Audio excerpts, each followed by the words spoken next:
പ്രവാചകൻ യൂസുഫ് നബിയുടെ ചരിത്രം അധ്യായം 9. യൂസുഫിൻ്റെ സഹോദരന്മാർ ബിന്യാമിനോടൊപ്പം വീണ്ടും ഈജിപ്തിലെത്തി. പിതാവ് നിർദ്ദേശിച്ചതുപോലെ തന്നെ അവർ വിവിധ നഗര കവാടങ്ങളിലൂടെയാണ് പട്ടണത്തിൽ പ്രവേശിച്ചത്.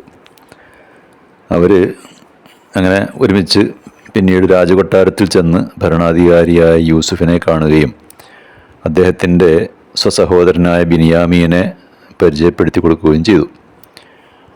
യൂസുഫ് ഇരു കൈയും നീട്ടി ബിന്യാമിനെ സ്വീകരിക്കുകയും അവർ പരസ്പരം ആലിംഗനബദ്ധരാകുകയും ചെയ്തു. ബിന്യാമീനെ തൻ്റെ മുറിക്കുള്ളിലേക്ക് കൂട്ടിക്കൊണ്ടുപോയി യൂസുഫ് സ്വയം പരിചയപ്പെടുത്തി. ചെറുപ്പത്തിൽ നഷ്ടപ്പെട്ടുപോയ നിൻ്റെ സഹോദരൻ യൂസുഫാണ് ഞാൻ. തൻ്റെ നഷ്ടപ്പെട്ട സഹോദരനെ കാണാൻ കഴിഞ്ഞതിൽ ബിന്യാമീൻ ആഹ്ലാദഭരിതനായി. ബിന്യാമീനെ തൻ്റെ ഒപ്പം നിർത്താൻ വേണ്ടി യൂസുഫ് ഒരു തന്ത്രം ആവിഷ്കരിച്ചു.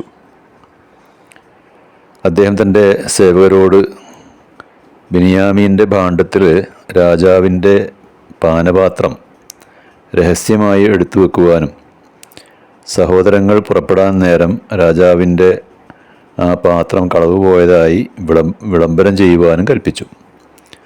അങ്ങനെ ഓരോരുത്തരും അവരവരുടെ ധാന്യക്കെട്ടുകളൊക്കെ തയ്യാറാക്കി നിൽക്കെ രാജസേവകർ ഉച്ചത്തിൽ വിളിച്ചു പറഞ്ഞു, രാജാവിൻ്റെ പാനപാത്രം നഷ്ടപ്പെട്ടിരിക്കുന്നു.